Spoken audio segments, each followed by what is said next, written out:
Amados hermanos y hermanas, les saluda el pastor Antonio Arroyo de la Iglesia Bíblica Buenas Nuevas. Y hoy les vamos a compartir la poderosa y siempre bendita palabra de Dios.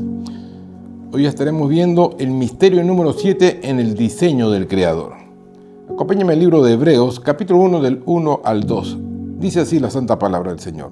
Dios, habiendo hablado, dice, muchas veces y de muchas maneras, en otro tiempo, a los padres por medio de los profetas. Sí, Dios usó a los profetas como sus mensajeros.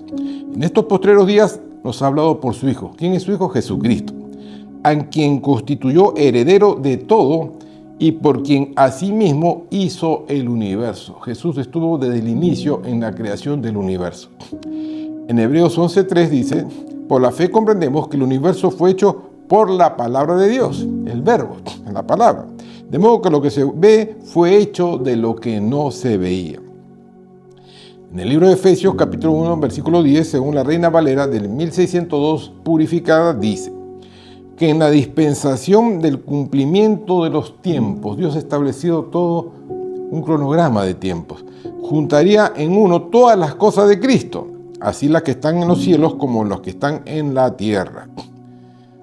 La semana pasada aprendimos en el libro de Daniel, capítulo 8, versículo 13, que Jesús es ese ángel que habla Daniel, que estaba hablando con otro ángel. Hermanos, el nombre en hebreo es Palmoni. Entonces era Jesús. ¿Por qué? Porque Palmoni significa el maravilloso y admirable numerador. El único admirable en toda la Biblia es Jesucristo. Y que estuvo Él desde el inicio en toda la creación, y Él es quien conoce y revela el tiempo preciso para todos los acontecimientos proféticos.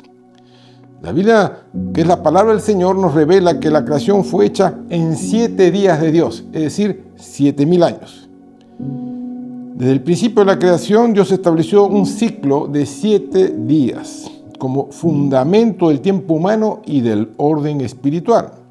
Dios creó el universo en 6 días y reposó en el 7º día, estableciendo así un cronograma y un descanso divino, y que este permanece hasta el día de hoy. Por eso hablamos de días, semanas, meses y años. En 2 de Pedro 3:8, según la versión de las Américas, dice, pero también, amados, no ignoréis esto. Para el Señor un día es 1000 años, es como 1000 años, y 1000 años como un día. Entonces, cuando Él hizo el universo en 7 días, estábamos hablando de 7,000 años. Veamos ahora entonces el misterio del número 7 en el diseño del Creador de Dios. En Génesis 1, del 1 al 2, según la Biblia interlineal hebreo-español, dice, en el principio creó Dios los cielos y la tierra. Desde el primer versículo la Biblia establece que fue Dios el creador de todo. Y la tierra era desordenada y vacía, tinieblas sobre el rostro del abismo, y el Espíritu de Dios se cernía como un ave sobre la superficie de las aguas. Por eso, hermanos, el Espíritu Santo también se le conoce como una paloma, ¿no? Se le simboliza así. Dios comenzó el inicio de toda la creación por medio de su palabra. En Génesis 1:3 dice, y dijo Dios, y dijo, fue por medio de su palabra la creación. Por eso en Hebreos 11:3 dice, por la fe entendemos haber sido constituido el universo por la palabra de Dios, de modo que lo que se ve fue hecho lo que no se veía. Veamos ahora los 7 días de la creación. Día 1. En Génesis 1, del 3 al 5, dice, y dijo Dios, sea la luz, y fue la luz. Y vio que Dios que la luz era buena. Y separó, escuche bien, separó Dios la luz de las tinieblas. Y llamó Dios a la luz día, y a las tinieblas la llamó noche. Y fue la tarde y la mañana de un día. Reciba ahora esta palabra del Señor con respecto al día 1. La separación de la luz y de las tinieblas no solo representan realidades físicas, naturales, sino que tiene un profundo significado espiritual. Tengamos en cuenta lo siguiente. Primero, Dios es luz. En 1 Juan 1:5 dice, este es el mensaje que hemos oído de Él, y es lo que anunciamos. Dios es luz y no hay ninguna tinieblas en Él. La luz representa la pureza, la santidad, la verdad y la presencia de Dios. Hermanos míos, Dios es luz. Amén. Y donde hay luz no hay oscuridad. Cuando uno está en una habitación oscura, uno se tropieza. Igualmente, cuando uno está una mente oscurecida, no toma buenas decisiones. Y por eso vienen los fracasos y los sufrimientos. Lo siguiente es que Jesús declaró que Él es la luz del mundo. No hay otra declaración de ninguna persona. Dios por medio de Jesucristo, Jesús dijo, yo soy la luz del mundo. En Juan 8:12 dice, otra vez Jesús les habló diciendo, yo soy la luz del mundo. El que me sigue, escuche bien, no andará en tinieblas, sino que tendrá la luz de la vida. Debemos aprender lo siguiente. La luz de la vida quiere decir dos cosas. La palabra luz en griego es phos, que significa luz que irradia la fuente de vida o luz que da la vida. El discípulo amado Juan, en Juan 1:9 dijo, aquel que es la luz verdadera, quien da luz a todos, venía al mundo. Entonces debemos entender lo siguiente, Jesús es la misma luz que ha venido al mundo y es también la luz que da vida al mundo. Y así como no puede florecer una planta que no vea la luz del sol, tampoco pueden florecer nuestras vidas, hermanos, con la gracia y la belleza que deben desplegar hasta que la irradia la luz de la presencia de Jesús. Quiere decir, la verdadera vida la tenemos cuando la luz de Cristo nos alcanza. Jesús vino a disipar las tinieblas del pecado y a guiarnos por el camino de la vida. Y es que también la luz nos revela la verdad y nos hace libres. Recordemos Juan 8:32, y conoceréis la verdad y la verdad nos hará libres. Es que la palabra de Dios ilumina el corazón, revela el pecado y nos guía en justicia. Recordemos el Salmo 119, versículo 105, según la versión viviente. Tu palabra es una lámpara, amén, que guía mis pasos y una luz para mi camino. Tu palabra, hermanos, es una luz que guía mi camino. Y es que la palabra del Señor ilumina el corazón, revela el pecado oculto en él y nos guía en justicia. Ahora, los creyentes nacidos de nuevo son hijos de luz, tal como dice 1 Pedro 2:9, según la versión traducción actual. Pero ustedes, escuchen bien, son miembros de la familia de Dios, son sacerdotes al servicio del Rey y son su pueblo. Dios mismo los sacó de la oscuridad del pecado y los hizo entrar, dice, en su luz maravillosa. Por eso anuncien las maravillas que Dios ha hecho. Anuncien y compartan el Evangelio de Jesús. Vivir en la luz implica una vida de obediencia, justicia y comunión con Dios. Efesios 5:8 dice, en otro tiempo erais tinieblas, pero ahora sois luz en el Señor. Vivid como hijos de luz. Ahora, en cambio, las tinieblas simbolizan la rebelión contra Dios, la ceguera espiritual y el alejamiento de la verdad. Vivir en tinieblas es estar bajo el dominio del enemigo. En Colosenses capítulo 1, versículo 13 dice, pues Él nos rescató del reino de la oscuridad y nos trasladó al reino de su amado Hijo. El apóstol Pablo nos exhorta a la iglesia de Cristo. En Efesios 5, del 11 al 14, según la traducción actual, dice, no se hagan cómplices de lo que no conocen a Dios, no sean cómplices. Al contrario, háganle ver su error, pues sus hechos no aprovechan de nada. La verdad es que da vergüenza hablar de lo que ellos hacen a escondidas. Cuando la luz brilla, todo queda al descubierto y puede verse cómo se es en realidad. Por eso alguien ha escrito, despiértate tú que duermes, levántate de entre los muertos y te alumbrará Cristo. Y aquí hay una gran verdad, el que no tiene a Jesús está muerto espiritualmente. Hemos visto hasta aquí el día 1, vamos al día 2, el día 2 de la creación. En Génesis 1, del 6 al 10, según la versión viviente, dice, entonces Dios dijo, que hay un espacio entre las aguas, para separar las aguas de los cielos, de las aguas de la tierra.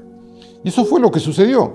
Dios formó ese espacio para separar las aguas de la tierra de las aguas de los cielos. Alabado sea el Señor.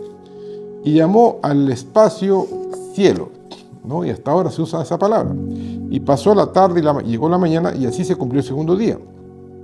Entonces Jesús dijo, que las aguas debajo del cielo se junten en un solo lugar para que aparezca la tierra seca. Y eso fue lo que sucedió. Dios llamó a lo seco tierra y a las aguas mares. Y Dios vio que esto era bueno. Hermanos, imagínense que desde cuando no había nada, hasta ahora conocemos al mundo como la tierra. Nosotros estamos ahorita en la parte de la tierra. Y eso permanece porque su palabra es para siempre. Recibamos esta palabra del Señor. La separación de las aguas representa cómo Dios trae el orden en medio del caos inicial. Recordemos que al comienzo, como dice la Biblia, la tierra estaba desordenada y vacía. Y para ello estableció límites, distribuyendo todo de manera ordenada, conforme a sus propósitos, incluyendo nuestras vidas. Al separar las aguas de arriba, quiere decir la parte celestial, de las de abajo, la parte terrenal, Dios hizo una distinción espiritual entre lo eterno, y lo temporal, lo espiritual y lo natural. Por eso el apóstol Pablo enseñó en 1 Corintios 15:40, hay cuerpos celestiales y hay cuerpos terrenales. Una es la gloria de los celestiales y otra es la gloria de los terrenales. Una es la hermosura de los celestiales, otra es la hermosura de los terrenales. Y ahí terminó el día 2. Veamos al tercer día. Génesis 1, del 11 al 13 dice: después dijo Dios, produzca la tierra hierbas verde, hierba que dé semilla, árbol que dé fruto según su género, que su semilla esté en él, sobre la tierra. Y fue así. Produjo pues la tierra hierba verde, hierba que da semilla, escuche bien, según su naturaleza, y algo que da fruto según, hermano, cuya semilla está en él, según su género. Y vio Dios que era bueno. Y fue la tarde y la mañana del día tercero. ¿Cuál es el significado espiritual del día tercero? Recibe esta palabra del Señor. Dios desde el inicio creó la ley de la siembra y la cosecha.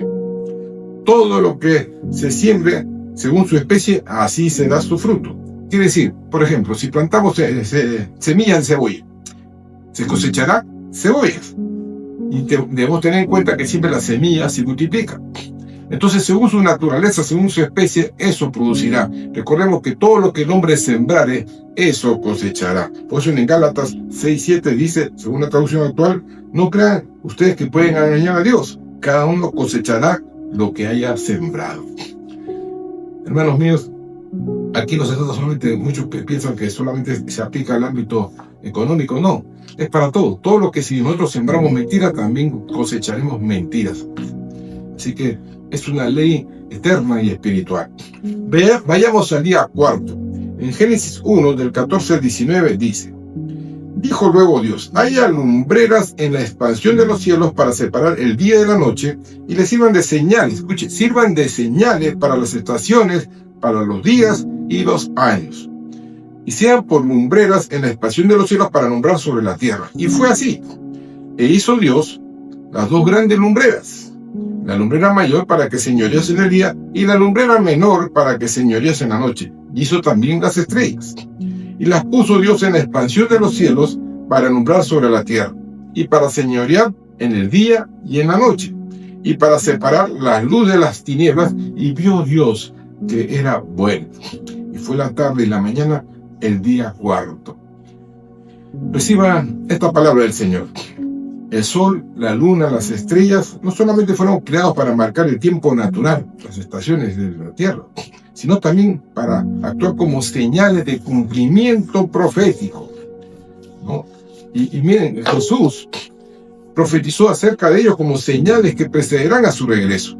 En Mateo 24:29, cuando Jesús habló de las señales de los últimos tiempos, la versión viviente dice: inmediatamente después de la angustia de esos días, el sol se oscurecerá, la luna no dará su luz, las estrellas caerán del cielo y los poderes de los cielos serán conmovidos. El apóstol Pedro en la fiesta de Pentecostés dijo en Hechos 2, del 20 al 21, en la versión viviente: el sol se oscurecerá y la luna se pondrá roja como la sangre, antes que llegue el día grande y glorioso del Señor. Pero todo aquel que invoque el nombre del Señor será salvo. Hay esperanza aún en ese momento trágico, hermanos. Recordemos también que el discípulo amado Juan, en Apocalipsis, capítulo 6, del 12 al 14, según la versión viviente, en esa visión espiritual que tuvo, él estaba en el Espíritu y, hermano, él vio todo lo que iba a suceder en los tiempos postreros. Dice que mientras yo miraba, el Cordero, es decir, Jesús, rompió el sexto sello y hubo un gran terremoto. El sol se volvió tan oscuro como una tela negra y la luna se volvió tan roja como la sangre. Entonces las estrellas del cielo cayeron sobre la tierra como los higos verdes que caen de un árbol cuando es sacudido por un fuerte viento. Y el cielo fue enrollado, dice, como un pergamino, y todas las montañas y las islas fueron movidas de su lugar, un megaterremoto. Estas señales apuntan al juicio sobre los impíos, pero también a la esperanza para todos los redimidos, para anunciar la venida gloriosa del Mesías. Por ello, debemos estar vigilantes, preparados y firmes en la fe. Llegamos al día quinto. En Génesis 1, del 20 al 23, una versión viviente, dice: entonces dijo Dios, que las aguas se colmen de peces y de otra forma de vida, que los cielos se llenen de toda clase de aves. Así que Dios creó grandes criaturas marinas y todos los seres vivientes que se mueven y se agitan en el agua, y aves de todo tipo, cada uno produciendo cría de la misma especie, y Dios vio que todo esto era bueno. ¿Qué hizo Dios entonces? Los bendijo con las siguientes palabras: sean fructíferos y multiplíquense, que los peces se llenen los mares y las aves se multipliquen sobre la tierra. Y pasó la tarde y llegó la mañana, y así se cumplió el quinto día. ¿Cuál es el significado espiritual? Hermanos, Dios demostró su poder para llenar el vacío con vida abundante. Los peces y aves reflejan la inconmensurable. ¿Qué cosa es inconmensurable? Algo que no se puede medir.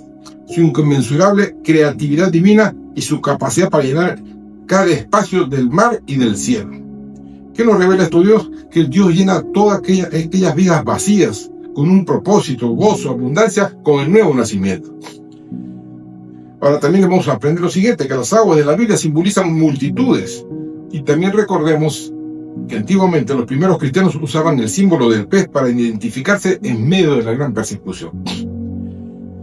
Las aves son un símbolo de la libertad espiritual, de la adoración, vigilancia y presencia del Espíritu Santo. Por eso vemos en el libro de Isaías 40:31, mas los que esperan en el Señor tendrán nuevas fuerzas.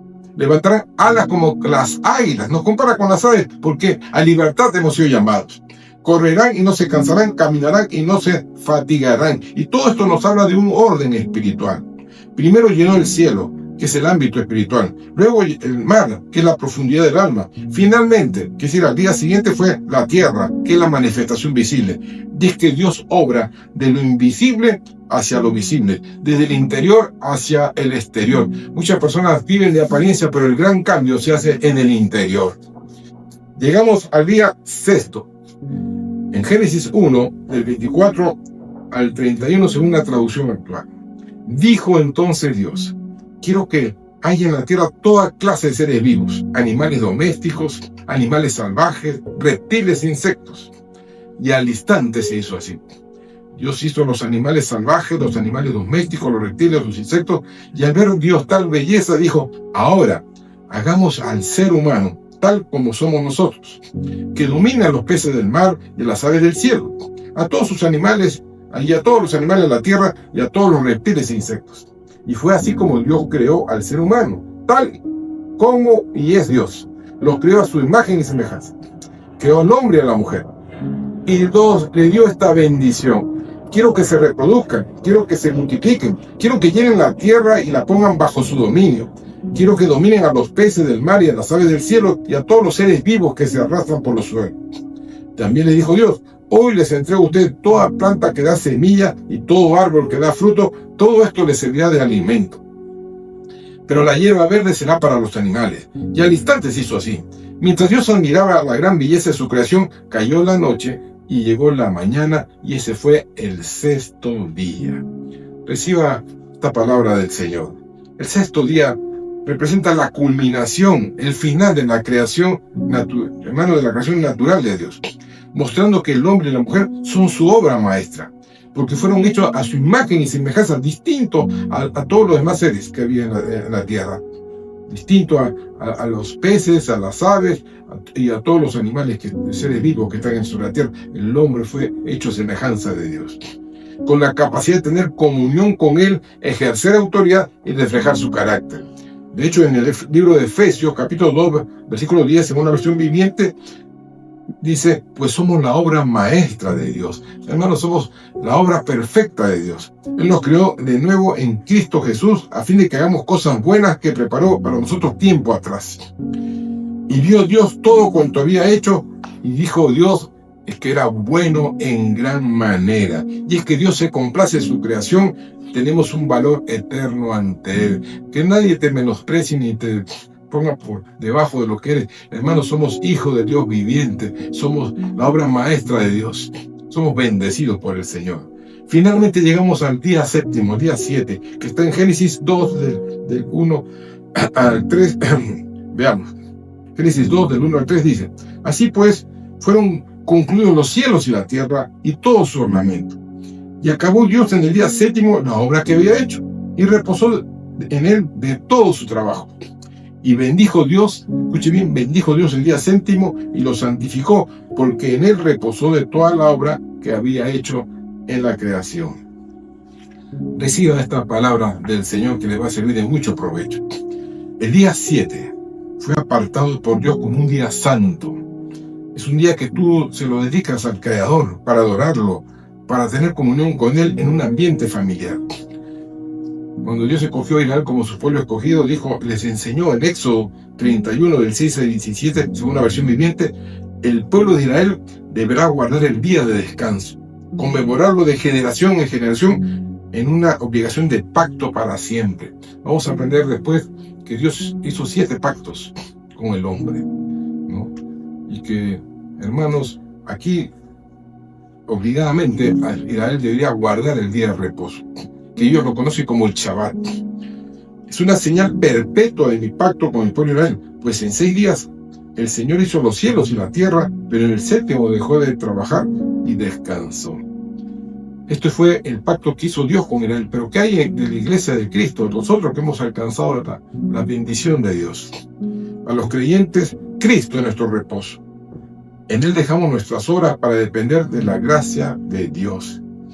En Hebreos 4, versículo 9, dice, por tanto queda un reposo para el pueblo de Dios. Hermanos, Cristo es nuestro Shabbat. Tenemos que recordar que Jesús dijo, hermano, cuando Jesús vino, trajo un nuevo pacto, ¿no? Y estableció un nuevo pacto y dijo, si hubiese funcionado el anterior, se hubiese permanecido, pero ese pacto no funcionó y ahora hay un nuevo pacto y ese pacto es en Jesucristo, con mejores opciones para todos los creyentes y una mayor libertad para todos nosotros en Cristo Jesús. Realmente, hermanos, hay discusiones sobre el día sábado, pero Cristo es nuestro reposo y todo creyente debe guardar el día del Señor tal como está en el Nuevo Testamento, porque es el pacto que hizo con la iglesia de Jesús. Hay un pacto con la iglesia, eso es lo que hizo Jesús, y Cristo está en nosotros y todo el tiempo está con nosotros porque su Espíritu ha venido a morar en nosotros. Si en esta día has escuchado este mensaje, porque Dios así lo ha querido, lo ha permitido. Y no se trata de cuántos años tienes en Cristo, ni cuánta Biblia has leído. Se trata de si realmente has experimentado el nuevo nacimiento y la luz de Cristo ha venido a ti y ha quitado toda oscuridad. Y como dice la ley de la siembra y la cosecha, hermanos, el cristiano debe oler, debe hablar, porque dice que tenemos el perfume de Cristo.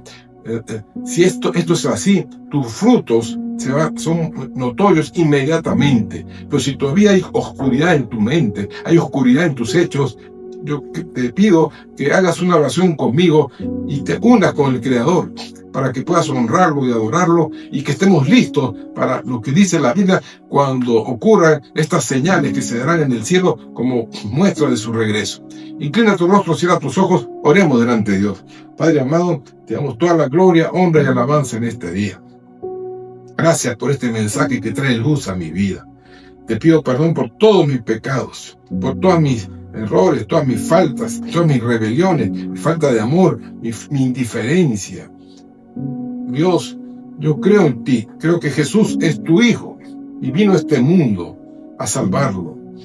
Creo que Él, Dios, dijo la verdad y reveló los secretos escondidos de tu reino y por esa verdad fue crucificado, derramó su sangre y por esa sangre mis pecados y todos los pecados de todos aquellos que creen en Él son perdonados. Al tercer día resucitó y venció a la muerte. Hoy confieso a Jesucristo como mi Señor y Salvador. Lléname de tu Espíritu Santo para que ordene mi vida, ordene mis pasos. En el nombre de Jesús así sea, Señor, y guíame por tu senda de justicia. Amén y amén. Hermanos, esta es la maravillosa creación de Dios. Este mundo fue creado por Dios y Él es el dueño de este mundo. Y nosotros hemos llegado a estos tiempos por la gracia del Señor, porque así lo ha permitido, pero un día también dejaremos este mundo. Que cuando salgamos de este mundo, entremos en su presencia como verdaderos hijos de Dios, hijos de la luz. Quiero terminar con este pasaje que está en el Salmo 75, versículo 1, según la traducción actual, que dice: gracias nuestro Dios. Hablamos de tus maravillas, pues estás cerca de nosotros. Cerca de ti está la palabra en tu boca y en tu corazón. Esta es la palabra de fe que predicamos. Si usted ha sido bendecido por este mensaje, una vez más le pido que lo comente en nuestra plataforma de YouTube, de Facebook, comparta con aquellas familias que no conocen al Señor y apoye económicamente este ministerio para que no falte el alimento en la casa de Dios y sigamos compartiendo las buenas nuevas de Jesús. Dios los bendiga ricamente, bendecidos.